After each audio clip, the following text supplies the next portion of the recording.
राधा कृष्ण का मिलना तो बस एक बहाना था, दुनिया को प्यार का सही मतलब समझाना था।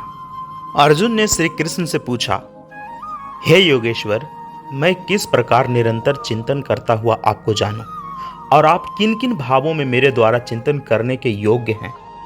इसके उत्तर में श्री कृष्ण ने बहुत सी बातें बताई। उन्होंने यह भी कहा कि मैं हिमालय हूं, हिमालय का ध्यान करो। नदियों में गंगा हूं, समासों में द्वंद्व हूं, शब्दों में अक्षर हूं। भगवान ने कहा मैं काम हूं।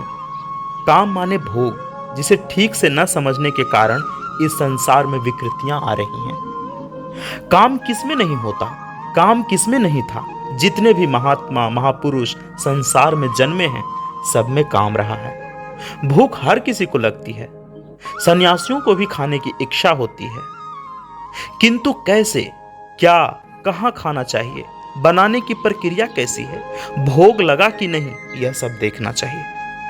हम खाते हैं, वस्त्र पहनते हैं, घूमते हैं, इसी का नाम तो भोग है। देखना यह चाहिए कि आपके हिस्से का है या नहीं, खाने योग्य है या नहीं, उपयोग योग्य है या नहीं। धर्म के नियंत्रण में जो व्यक्ति चलते हैं, उनका भोग भी योग हो जाता है, सबके कल्याण का कारण बन जाता है। हमारे समाज में कन्या पूजन का विधान है, किंतु उस पूजन का आधार क्या है या उस पूजन का ध्येय क्या है, इसे हमें किस रूप में ग्रहण करना है, यह वैसे ही नहीं बताया जा रहा जैसे किसी को यह नहीं बताया जाए कि संपत्ति आने के बाद उसे व्यय कैसे किया जाए। व्यय करना नहीं आएगा तो समस्या होगी ही। जैसे 5 करोड़ रुपये किसी बच्चे को दे दें तो संभव है कि वह सारे रुपये की टॉफी खरीदने बाजार की ओर दौड़ पड़े। हम में खाने की भावना है, किंतु हम सब कुछ नहीं खाते।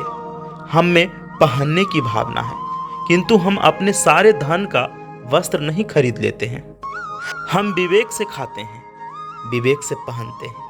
मकान बनाने की भावना होती है, किंतु अपनी शक्ति का संतुलन करके ही अपने अनुकूल मकान बनाते हैं। बड़ी गाड़ी की इच्छा होती है, किंतु हम संतुलन बनाते हैं कि कितनी बड़ी गाड़ी से काम चल जाएगा। कहने का आशय यह है कि शक्ति का विनियोग यदि विवेक के साथ किया जाए तभी सुख होता है। इसी तरह मठाधीश की चरम परिणति इसमें नहीं है कि जो दान में आया है उसका उपयोग रोज 56 भोग में खाने में किया जाए। वास्तव में मठाधीश नहीं है, यह तो शक्ति का दुरुपयोग है। संत का जीवन तो समाज के कल्याण में है, 56 भोग बड़ी गाड़ी बड़े भवन के भोग में लग जाने में नहीं। जन्माष्टमी की ढेर सारी शुभकामनाएं। मिलते हैं अगली वीडियो में। धन्यवाद।